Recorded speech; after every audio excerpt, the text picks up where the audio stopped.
Conversation, the Nigel Farage Show. Mr. Nigel Farage. Thank you, Donald. And, well, big news to come from the States very shortly, where Trump is going to announce within the next day or so the biggest tax cuts in US American history. They are going to be huge. But we'll wait for those. Meanwhile, we'll talk about the Home Office in the United Kingdom, who are putting in place a policy, which is that people who get granted refugee status in this country will now take part in a safe return review 5 years after their refugee status is granted. So what that means is, if you apply to be a refugee in the United Kingdom, and last year about 35,000 people did, of whom 50% were actually granted refugee status, 50% who weren't. But I'm talking tonight purely about those who were actually granted refugee status. And what's going to happen from now on with new Home Office guidelines is, rather than being granted automatic rights of residency after 5 years, there will be a safe return review to see whether the country from which they've come is now a safe place to return to. Now, as you can imagine, a lot of organisations, in fact 50 in all, across the UK, who work with refugees, have written to the Home Secretary, Amber Rudd, telling her to reverse this policy because they say it's beyond basic morality. The Home Office, in response, have said they can't comment because of purdah rules, because there's an election going on. Didn't stop them during the referendum, did it? But there we are. So that's the situation. And there are lots and lots of groups. There's Black Lives Matter. There's the Northern Ireland Community of Refugees and Asylum Seekers, the Scottish Refugee Council, Migrant Voice, Space for You Cardiff, Manchester Migrant Solidarity, Calais Action. There's 50 different groups have written to the Home Secretary to say this is beyond basic morality. Well, I guess in many ways this debate tonight is more about morality, indeed, than it is about politics. Although, of course, if the Labour Party were to win the general election with a big majority, perhaps they might reverse this. I don't know. But I'm asking you, is it beyond basic morality to conduct a safe return review for refugees who've been here for 5 years if their original country is now safe? So if you think that this is absolutely wrong, that it would give refugees no certainty, they wouldn't be able to integrate, then call me on 0345 6060973. If you think what on earth could be wrong with this, especially if where they've come from is safe, then text me on 84850. Caller not ready. If you think actually, really, other countries should be doing a bit more of the heavy lifting, then you can always tweet using the hashtag Farage and LBC at LBC. And of course, as ever, you can watch this show live on LBC's Facebook page, where I am here live from Brussels, where today we've had Viktor Orban, the Prime Minister of Hungary, in the Parliament, who has been called virtually all the names under the sun because he won't sign up to the European Union's, or Mrs. Merkel's, you might argue, migrant refugee policy. So this whole issue of refugees, asylum seekers, and failed asylum seekers continues to dominate politics. Now, 50% of those who apply for refugee status in the United Kingdom are denied that status. And one of the big arguments in this country and elsewhere is so many of those who are denied refugee status actually don't leave. In fact, probably only 1 in 4 of those who are failed refugees in the United Kingdom actually get returned anywhere. But tonight's debate is about people where we as a country say, do you know what? Where you've come from is so completely awful, we're going to grant you refugee status. The change is that after 5 years, rather than you automatically having the right to stay forever and the option to become a UK citizen, we're going to have a look to see if the place you've come from is safe or not. I have to say, from my perspective, this strikes me as being a pretty sensible thing. Who's to say? Maybe, let's hope, God willing, in 5 years' time, Syria is going to be a safe place for people to go back to. I'm sure we'll get strong views both ways on this. I'm going to start by asking David in Enfield Is it beyond basic morality to conduct a safe return review for a refugee? David, good evening. Good evening. No, it's not. If a country is safe now after 5 years, what's going to happen to their economy if everybody's left? It's their duty to make their country better once they get back to it. Once they get back to a safe country. Yes, I think that's a perfectly reasonable point, David. I guess the counter argument is that it means that people who've come here and they've settled down and they've got a job, would they have a sort of Damocles hanging over them when this 5-year review comes up? No.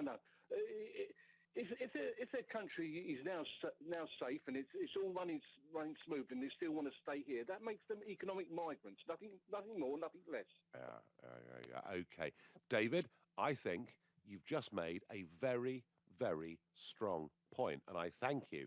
And on text, I get Nigel: a refugee should, by definition, return when possible. Otherwise, they're actually immigrants, says Comrade in Cheltenham, very much backing up the point that David from Enfield has made. This is the right approach. Refugee status should not be an automatic route to eventual citizenship, comes in on Twitter. Another tweet: I think it's a very reasonable thing to do, provided that it is safe. Thomas in Fulham is my next caller. Thomas, what do you think? I mean, are we being unreasonable to say to people that after 5 years, we might say, you've had a great time, but it's time to go back from where you came from because now it's safe? No, I think it's a good idea because some people may wish to, but not have the funds, the means or the know-how to do it. But more so, most of the ones that are coming over that are claiming refugee are flocking over to men. So why wouldn't these men fight for their country to begin with, as well as go back and like you said, the economy? Somebody's got to go back there and rebuild the country. Who's going to do that if they're all fleeing and staying in whatever country they go to? Well, Thomas, in particular Britain, because we're a soft touch. One of the things, Thomas, I've been struck by, and when you see these pictures, and certainly we saw them, in late 15 and early 16, during what I call the Merkel madness, what we saw were 70% of people who were coming were young males. And I thought to myself, Thomas, well, what about the women? What about the children? What about the pensioners? Surely, actually, in some ways, these young men were actually deserting them, weren't they? And surely, if it's safe, there's no argument to say they shouldn't go back. Nigel, I think, why don't they say, look, a pensioner, you'd say, look, we're going to ask you because obviously you've got an option. And if you don't want to, that's fine because of your age. And children who are settled in school, fine. But again, we both know that like 70% or even more are male, young. Why the hell wouldn't they go back? They've got no real reason to stay here. And when you look at all the problems we've got with the National Health Service, with housing and everything else, yes, we need other people to help us, and to help themselves because it is economic. But there's just too many people flooding in there. This country now, wherever you go, especially in the bigger cities, it doesn't look like London. It doesn't feel like London. In fact, it feels like, it feels unsafe. That's how I feel. Well, Thomas, I get your point about cultural change and about huge numbers coming to Britain. But to be fair on this, the number of people actually applying for asylum is, as I say, about 35,000 a year, which is actually, a small amount of net migration into Britain every year. Sure, it's part of the numbers, but no, Thomas, perfectly reasonable point Thomas makes, that actually those communities need their able young men back with them. Jeff in Redditch, good evening. What do you think? Good evening, Nigel. Is it beyond basic morality? Well, from my point of view, it seems to me we have a bureaucracy at work where when people apply for asylum in the country, you're either accepted or you're not accepted. If you're accepted, it seems to me you want to build a future here. And at 5 years, if you want to go back where you've come from, that seems to be your choice as far as I'm concerned. You don't need another bureaucracy going over something you've already gone over and approved. Although people say these places are going to be safe, are they going to be safe? We don't know, but isn't that down to the individual who we've approved as actually having asylum status? Well, Jeff, the point that was made earlier was that in many cases people might not have the financial means or the know-how to go back, so we as a government would help them. I guess the real question, Jeff, is should there be an element of compulsion from the British government, or should the option be given to those that have come? I think the option should be given to those that come because they've already approved their status, and there should be no compulsion whatsoever, because that's just bureaucracy again. And we all know that when bureaucracy steps in, strange decisions get made. And I would like to think if I went to somewhere and had been accepted, and after 5 years, I think I might have had a wife, I think I might have had some children, I think they might be in school, and I think I might be happy where I am.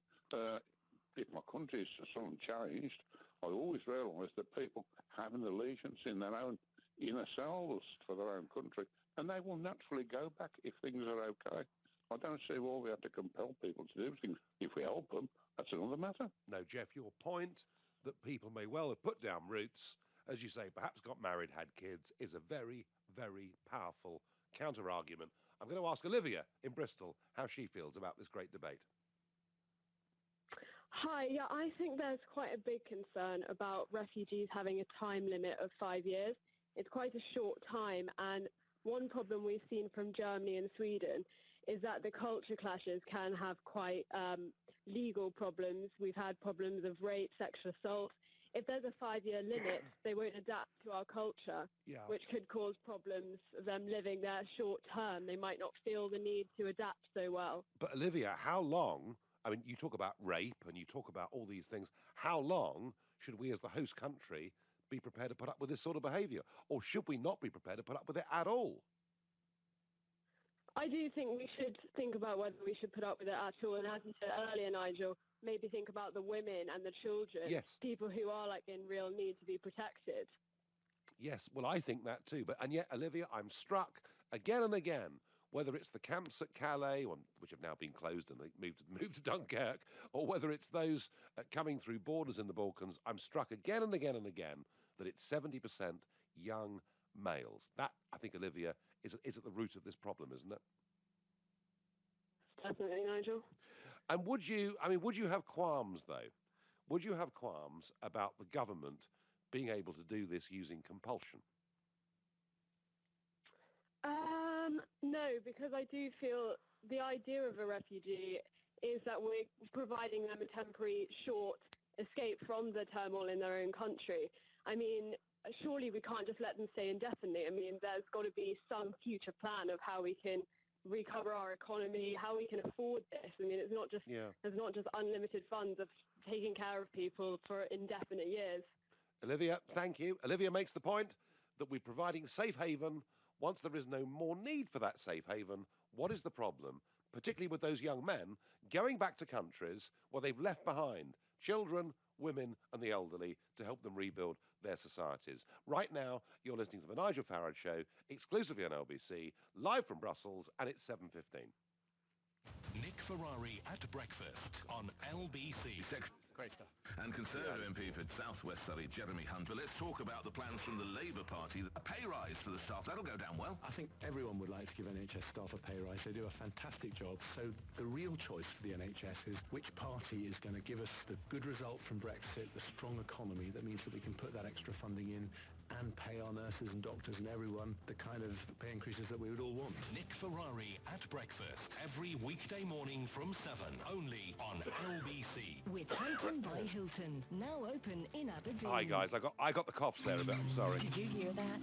Exclusive online discounts for flights to Canada are calling. Book before April 30th. Nigel, just to let you know, Facebook Live is still live a minute, okay? You're on camera. Oh, fine. No, I'm sorry, I got the coughs a bit there. But, No, that's fine. It's just that you're not, we can't hear you, but I can now see you just looking at the laptop, that's all. Sure. Book online before April. I'm just finding out why. That doesn't matter, but... Okay, sure. Your Canadian home. You know what, it keeps them gripped. Confused about PPI? At PPI Hotline, we want to give you the facts. There is absolutely reason to check you had PPI. Even if you think you never have, we can help you. So if you scroll down a bit, there are some Facebook messages there as well. Deadline. We just need the name of the bank you've had loans or credit cards with, and we'll check for free. So find out now if you're owed by texting WIN to 83222. Yeah, there's a couple you can clear off there, isn't there? The top few texts.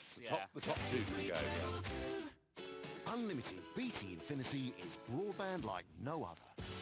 because you'll get the UK's most powerful Wi-Fi signal versus major broadband providers. That's on top of super fast speeds of up to 52 megabits. And when you're out and about, you'll get free access to over 5 million Wi-Fi hotspots. Oh, we'll also give you a welcome discount of over 25%. Unlimited BT Infinity. Broadband like no other. Visit bt.com/connect. New customers, 12-month term. Subject to availability, minimum line speed. Terms apply. Over 25% discount versus existing customer standard price. Verify through bt.com/smarthub. Traffic in Waterloo or crossing King's Cross like a king. If you're powering past Battersea or flying down to Canary Wharf. When you're going like the Clappers to Clapham or want to get to Seven Sisters in one tap.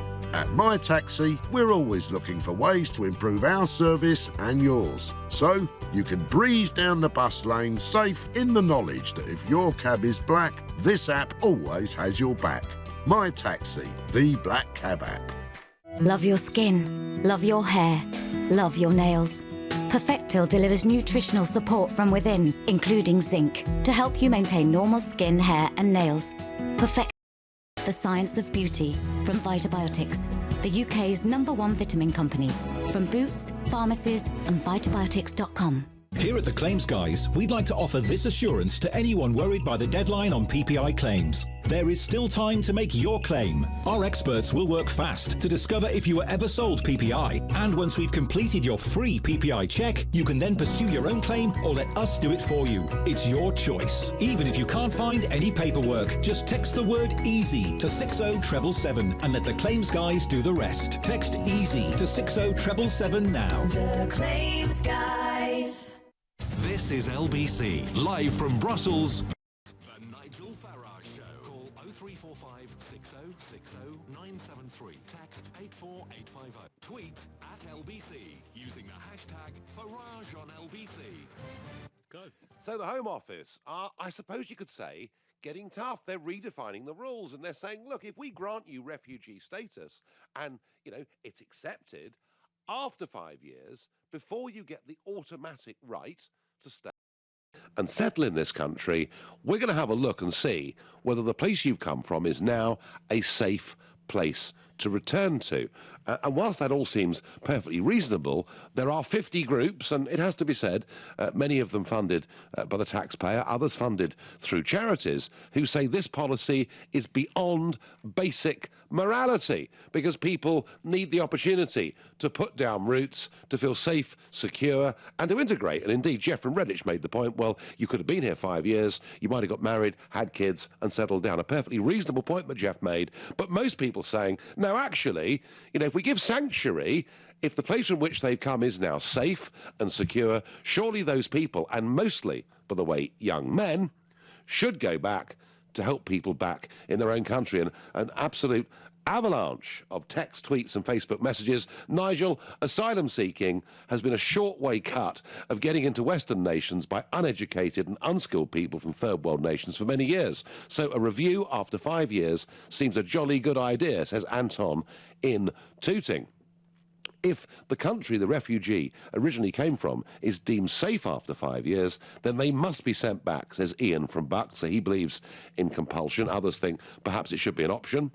Refugees, they should go back to their own country, says Joe in London. Well, Joe, I'd qualify that by saying that the Home Office are saying only if it's a safe thing to do. Valentina on Facebook says, in the eyes of much of the UK public, the terms refugee, asylum seeker and migrant have almost blurred into one. This is far from the truth and far from helpful. Valentina, I completely understand the point you're making. Troy says it isn't normal to let anyone come in and stay. Ian says there wouldn't be so many refugees if we didn't get involved in their business. And I think what Ian's referring to is the Iraq war and the Libya war, and there's no question we have made the situation more difficult for ourselves. But are the Home Office being reasonable in saying that after 5 years, if they deem the country you've come from is safe, that you should then go back there, having enjoyed our hospitality, our comfort and our safety for 5 years?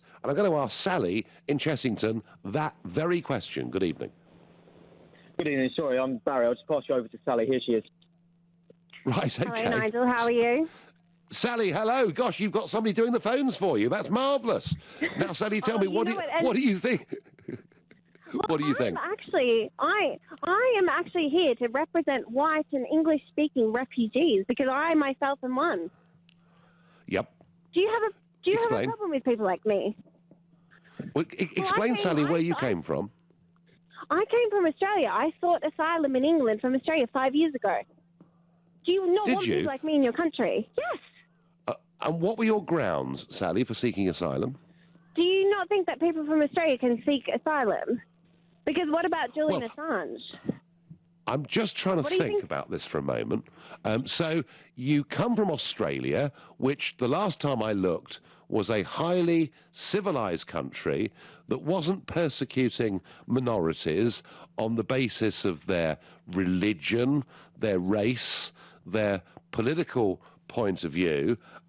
No, Sally, I love Australia, and I welcome the fact that with Brexit, our countries will become closer. But you don't qualify, Sally, for refugee status on any grounds at all, do you? That is not true at all. No, absolutely not. Do you understand what a refugee? Do you understand what a refugee has to qualify as? Because how do you know I haven't been persecuted? Australia doesn't support same-sex marriage, does it? Can refugees come on that? Right. Well, actually, if you look at the 51 definition of a refugee, the bounds certainly could extend to sexual orientation and people being persecuted for their sexual orientation. That is true. But I would suspect, Sally, I could be wrong, but I wonder how many of the 35,000 refugee claims last year were from Australia. Probably somewhere between zero and 1 would be my guess. How about yours? My guess would be not many. Although, as I said, Julian Assange and myself stand out as celebrity refugees in England. Well, Sally, I think Julian Assange is a little bit of an exception. And Sally, whilst you've had great fun with this call, I think there may be other people with more valid points to make. That's my view. I'm going to go to Chris in Fulham. Chris, tell me. Is it? I can't get over that last call, but there we are. Don't tell me you're an Australian too. Please don't do that to me. I'm still laughing. Well, I know, I'm struggling a bit too. So what we've got here, Chris, we've got 50 different refugee groups saying that it is beyond basic morality to conduct a safe return review after 5 years. What do you think? Right. Well, let me put you straight about myself first. First of all, I support wholeheartedly the idea of safe sanctuary for refugees. Okay. Secondly, I support wholeheartedly more investment into the camps closer to the home countries, rather than bringing everybody over here that we haven't had any security checks on and we don't know what's going on. Thirdly, the idea of a 5-year review is an excellent idea, and I would like it to be retrospective, because I know people that have come here, claimed asylum on different grounds, have been given a council property, are claiming benefits, but go home to their country of origin every year for a holiday to see their family. Now, and that can easily be checked by passport control. We have been a soft case for far too long. I would help anybody that was genuine, that needed the help. But even you play it down, Nigel, 50% of the people that are coming here are from the African nations. They're not from the Middle East. They're from Eritrea, Nigeria, Morocco, Algiers, Somalia, Sudan, Ethiopia. No. You're absolutely right. I mean, Chris, I think the point you're making actually is a really important one, which is no country in Europe has ever had a bigger heart to genuinely help people who were in trouble. We've always done this, but frankly, our government have been so weak, particularly with failed asylum seekers, by making sure they don't go back. And as you point out, some have even been granted refugee status and then have frankly taken the mickey out of it, that I think we've kind of lost a bit of that good-heartedness because we feel it's being abused. I mean, look at the child refugees that we let in from Calais. Do you remember that? I mean, someone that was 6'5" who would have made good prop forwards and were shaving. And I just think there is this feeling, Chris, that frankly the whole thing's been abused. If it was cleaned up, I think we'd be as generous as any country, don't you? Even people that hold much stronger views than I do on refugees or immigration, I think even they would be more prone to being generous to helping the people that are really in need. But because none of us go to bed at night sleeping well, thinking that people are taking liberties. Yeah. No, Chris, your point is very powerful. We feel we've had the mickey taken out of us, and because of that, our hearts are not as open to this question as they used to be. I absolutely agree with that. I'm going to ask Natalia in Edinburgh how she feels about this issue. Natalia, good evening. Oh, hello, Nigel. It's the first time I'm phoning, and I'm a foreigner, so please bear with me. It's a bit difficult for me to talk over the phone. Right. So I see the logic of the Home Office, and I think I know why, the initiative was, published and why people try to do this, because, limiting, the 5-year limit probably would kind of make the country a bit less attractive for people Chris mentioned and some other callers mentioned before. I only have one concern, and it's not even a concern. I just have one question. It's, when it says it's safe enough to return, so after 5 years, so who is going to assess that it's safe to return? Well, that of course. No. What are the criteria? Natalia, I get that. And that, of course, would have to be, to some degree, a subjective judgment made by the Home Office in this country. Natalia, I understand and get that criticism, and there is a great degree of subjectivity about it, and I thank you very much for your call. And, it all seems very logical, doesn't it? Very logical that actually we provide safe haven, we make sure the whole thing's done properly, and after 5 years it's perfectly reasonable that people go back to where they came from if it's safe. But Jeff from Redditch touched me a little bit in the first half of this show, and a tweet that comes in here that says refugees must not be allowed to marry, start having children with native Brits in order to get residency, or would the partners have to leave too? So there we are. This is not straightforward. It's not easy, but I do actually think, on the whole, the Home Office do appear to be trying to clean up a system that the vast majority of us have lost total confidence and respect for. You're listening to The Nigel Farage Show, exclusively on LBC, live from Brussels. It's 7:30 and time for the news with Rupert Barcia. The Liberal Democrats have banned a former MP from running in June's election after he was accused of anti-Semitism. David Ward's conduct was raised in Parliament following an interview on LBC this morning. Theresa May says Jeremy Corbyn is simply not up to the job of running the country ahead of June's election. The Labour leader, meanwhile, has accused Mrs May of failing to stand up for the weakest in society during her term as Prime Minister. And West Ham and Newcastle United's grounds have been raided as part of an investigation into football tax fraud. Several people have been arrested. LBC weather. Any showers dying out overnight. Frosty in the south, more mild further north. A low of 3 Celsius. Tomorrow, patchy rain moving to most areas. A high of 12 degrees. LBC Travel, good evening. I'm Andy Lake. Starting off in Surrey then, and there's still delays on the M25 anti-clockwise from junction 9 for Leatherhead through to 5 for the M26 after a collision earlier on. All lanes are back open now, but 2 lorries have just collided. They've been moved onto the hard shoulder, but it's still queuing on the approach there. Into London, the A40 is solid. That's westbound because of a collision between the Polish War Memorial and Hillingdon Circus, which is closed to lane. Delays there back to the Greenford flyover. Elsewhere in London, the northbound approach to the Blackwall Tunnel is queuing from just after the Sun in the Sands roundabout in Greenwich after a bus broke down much earlier on. In West Yorkshire, the M62 has a lane closed eastbound between junctions 27 and 28. A car's caught fire after an oil spillage and it saw the road closed. It is now back open partially, but still looking very slow.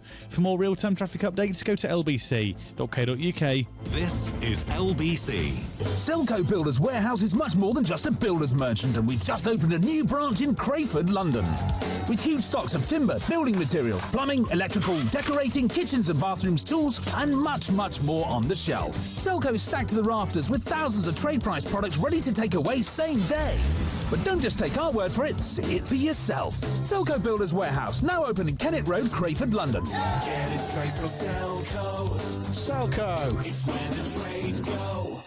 Here at the Claims Guys, we'd like to offer this assurance to anyone worried by the deadline on PPI claims. There is still time to make your claim. Our experts will work fast to discover if you were ever sold PPI. And once we've completed your free PPI check, you can then pursue your own claim or let us do it for you. It's your choice. Even if you can't find any paperwork, just text the word EASY to 60777 and let the Claims Guys do the rest. Text EASY to 60777 now. The Claims Guys. Here's another true story from Aldermartin, Baines and Cuthbert.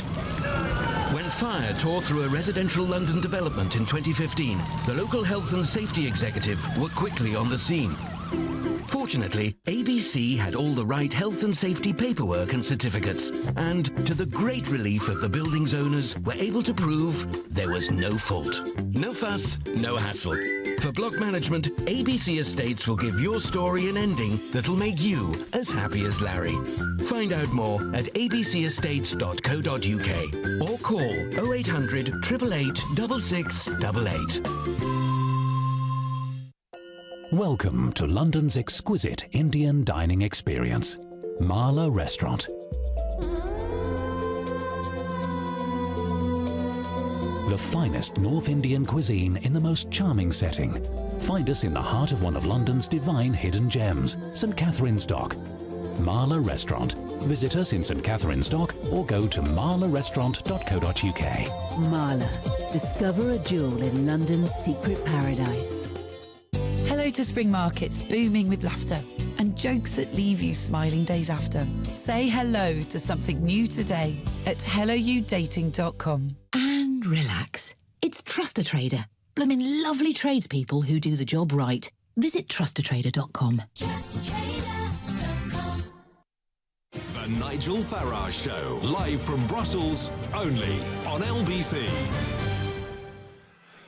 A comment earlier was that we confuse the terms these days, migrants, refugees and failed asylum seekers, and it's all a hodgepodge and very confusing and doesn't do a lot of good, and I agree with that. But here's something from Germany. The crime rate among migrants in Germany rose by more than 50% last year, according to new figures that have raised real concerns about what may happen in the elections later this year. The number of suspected crimes by refugees, asylum seekers and illegal immigrants rose to 174,000 in 2016, an increase of 52.7%. These figures coming directly from the German Interior Ministry. This is not something to gloss over, Thomas de Maizière, the Interior Minister, said. Those who commit serious offences here have forfeited their right to stay. Crimes by migrants, he said, had increased disproportionately, even when the huge influx into Germany under Merkel's open-door refugee policy was taken into account. He also did make the point that most of the crimes committed are by repeat offenders, and that just 1% of migrants were accounting for 40% of migrant crimes, and that's pretty important. The highest crime rate were among migrants from the Balkans, Morocco, Algeria and the former Soviet Union, none of whom, of course, in reality, should ever be applying for asylum in Germany. When it came to sexual crimes, the figures were pretty astonishing, I think, and the rate figures were that 68% of all group rapes in Germany last year were committed by foreigners. Similarly, Islamic-inspired crime rose by 14%, and violent far-right crime rose by 14% as well. I'm not going to make any comment on those figures other than to say it is not a particularly pretty picture, and perhaps when you look at that, you understand some of the debates that are going on in Europe right now. But what we're talking about tonight are people who have come, applied for refugee status in the United Kingdom and been granted it. Not the illegals, but people who have been granted it. And what the Home Office is saying is that they want a new refugee return policy if the country these people came from is safe. And many of you, like me, think it's absolutely sensible, particularly as 70% of young men, that they go back to countries that are now safe and help to rebuild them. Others have made the point, well, what happens if in that 5 years they've put down roots in this country? I wonder what Jeff in Salford makes of this debate.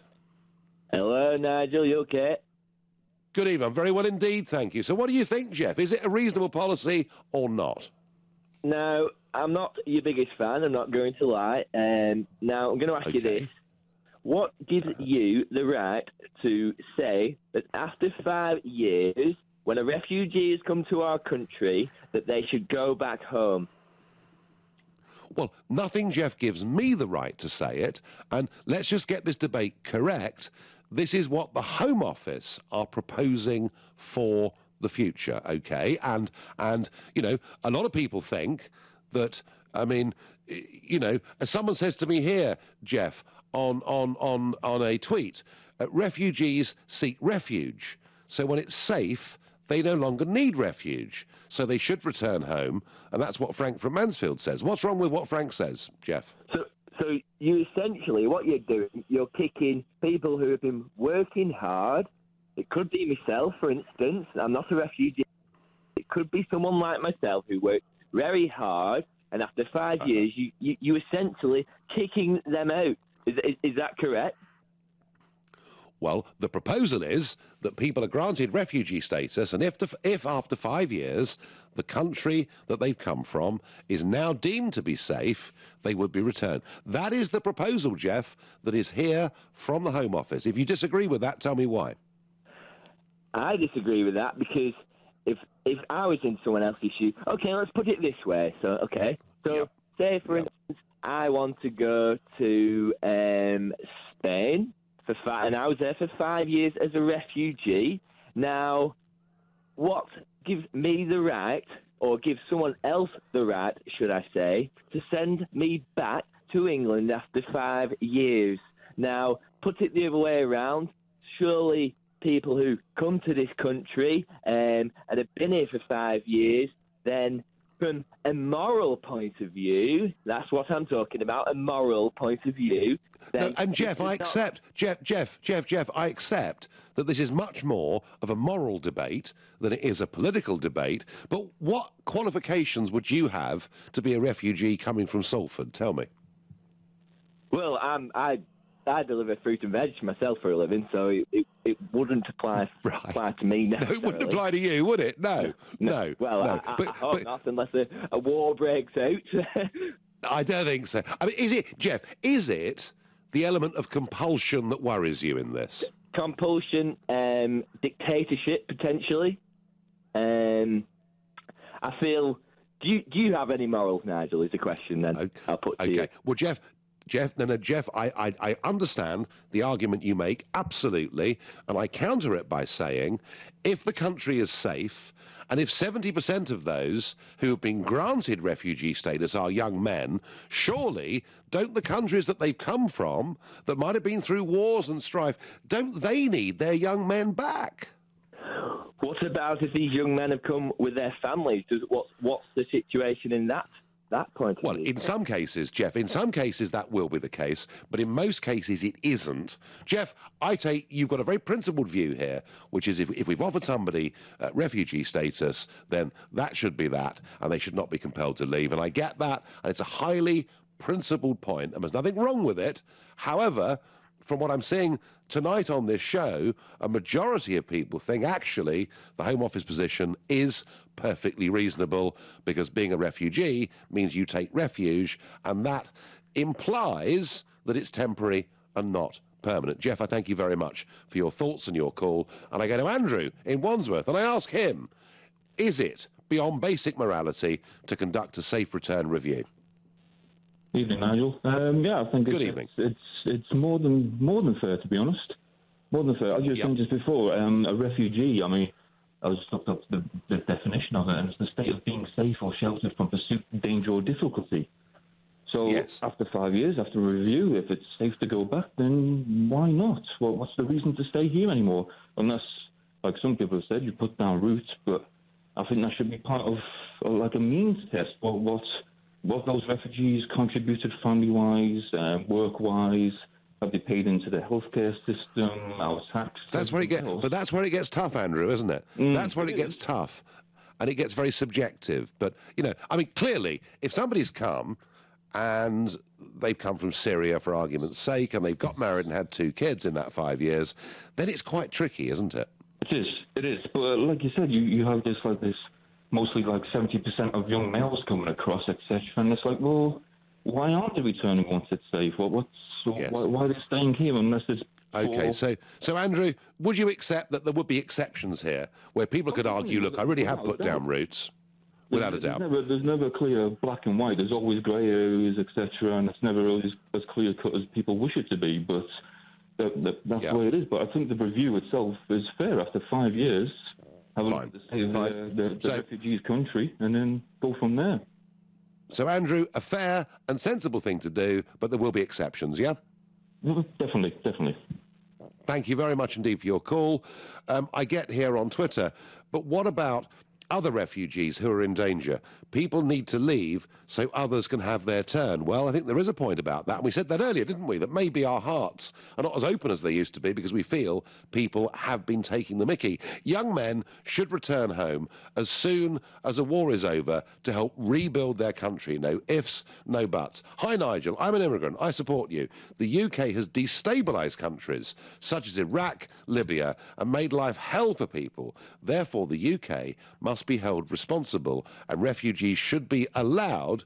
We have to care for our fellow humans. Peter, well, Peter, we do. The question is how many and for how long? And I guess that's where the Home Office are kind of taking this now, because they're beginning to say for how long. And if it's safe, what's the problem? If refugees who've been here and go back somewhere safe, that perhaps makes room for more people who are in short-term trouble. I'd like to take it a stage further, says someone here, and assess on a yearly basis. Gosh. Thomas says to me on Facebook, Nigel, would you happily be sent back to a country the Home Office deems safe, but you didn't? Well, Thomas, I absolutely accept that is a degree of subjectivity. We can't get round that, or at least I can't get round that.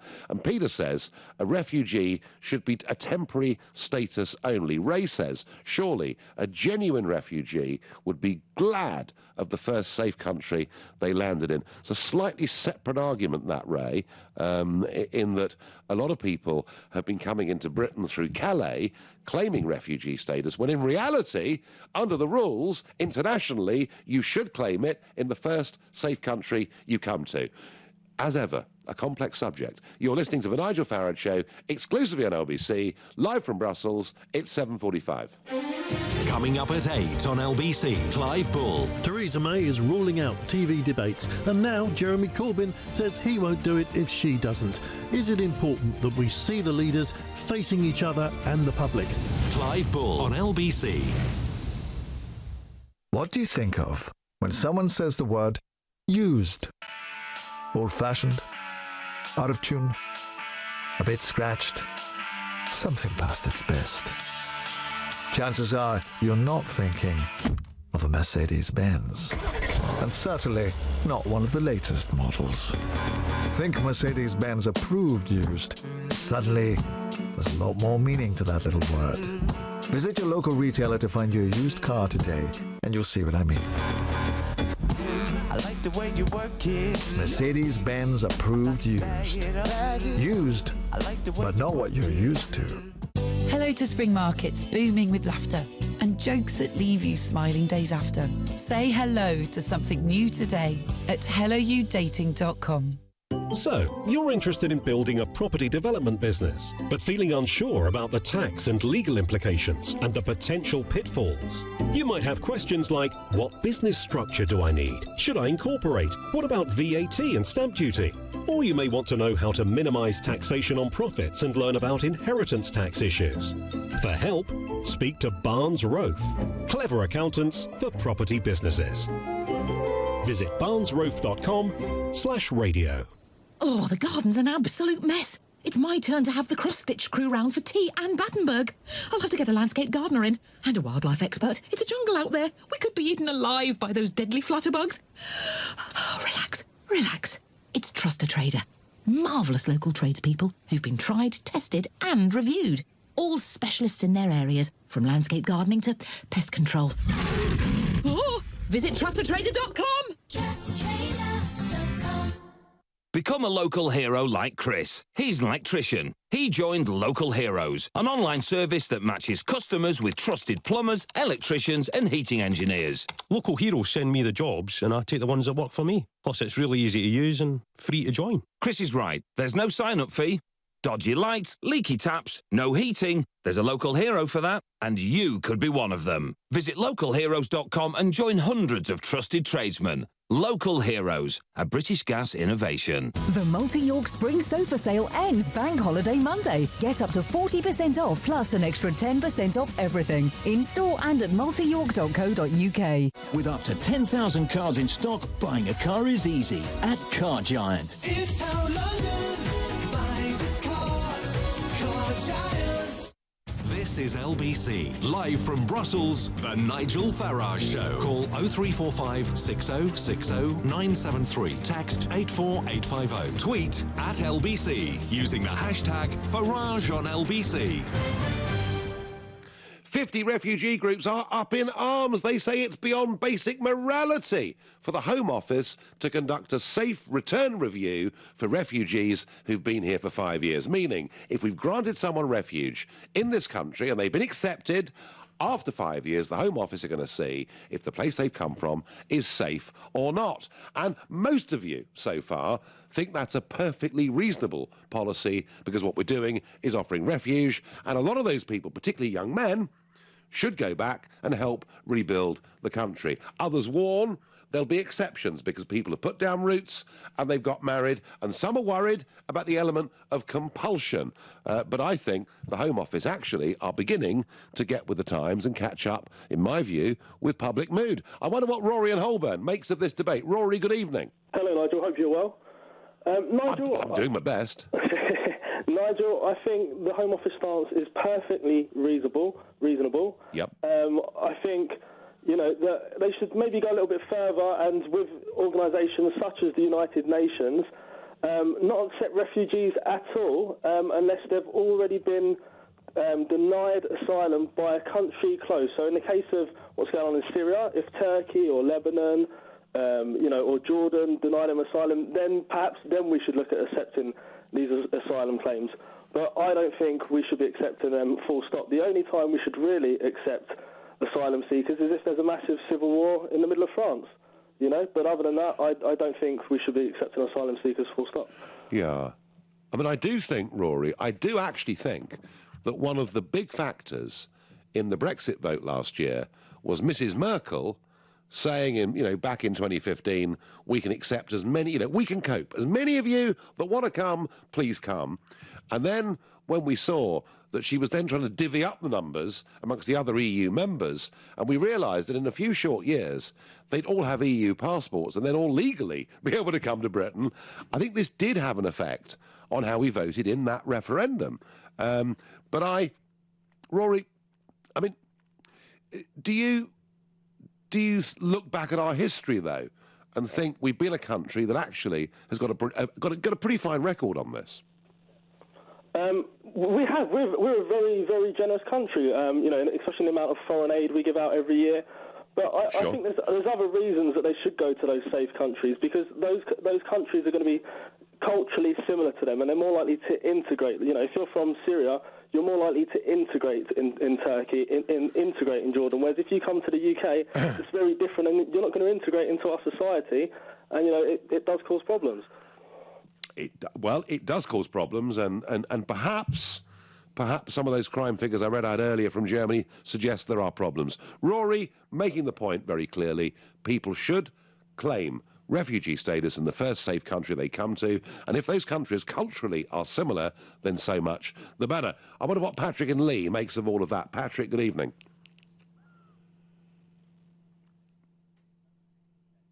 No, I can't get Patrick. Moses in Bedford. Moses, tell me, how do you feel about the Home Office potentially toughening up our policy and saying after 5 years, if where you've come from is safe, you should go back? Nigel, I'm a first-time caller. Hi. I think the Home Office is the Home Office has been lazy. Wars don't last for less than 5 years. I came from a West African country that had civil war for 15 years. I've been in this country now for 12 years. I was brought here by the British government. I didn't ask for it. And since I've been here, I've done fantastically well for myself and my family. And I just think the Home Office is trying to get the British people to do their job for them. Wars don't last for less than 5 years. It's well known. That depends. Somalia has been fighting for how long now? Yeah. So Moses, where did you come from? Liberia. And what would the situation be in Liberia today?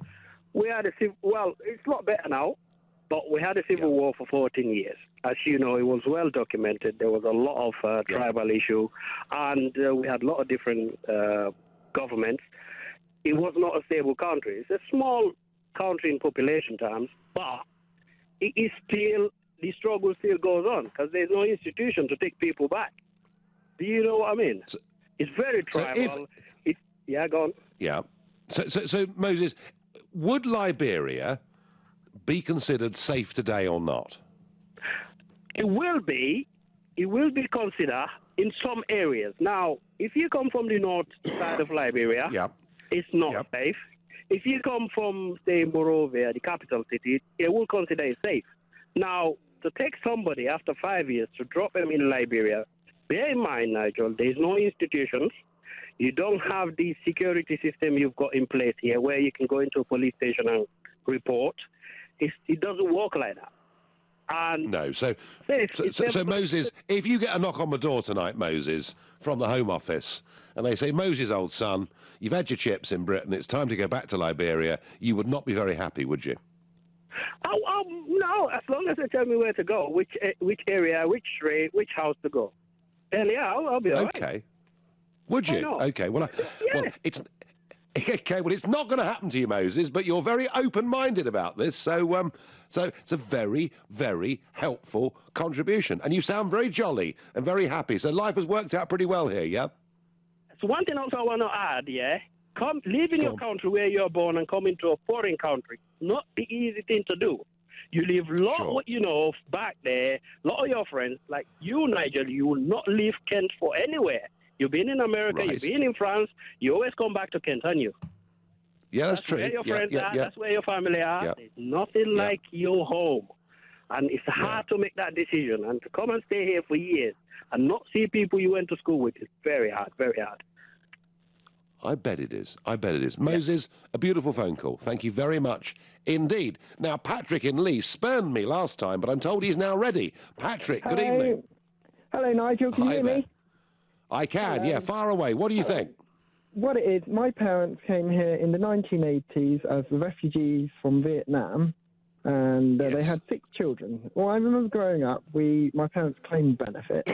We got a free home, and the government was paying for 6 children, paid for all our schooling. But now, those 6 children that she had, I pay, all of us are working, we all pay taxes. I pay more tax in 1 month than most people pay in a year. I run a business that employs 20 people. If you were to send us back after 5 years, because Vietnam was a safe country after 5 years of us being in this country, you wouldn't have the benefit of people like myself paying for the system in a country that we've grown up to love. And I do... Patrick, I get that. Yeah. Patrick, I get that. And I think particularly about the Ugandan Asians, the people that Amin was going to kill. And 28,000 of them came to Britain back in 74-5, and they have been, economically, the single most successful migrant group that has ever come to Britain. They have done phenomenally. They've spawned business tycoons, millionaires, sports players, members of parliament, and goodness knows what else. And you're right.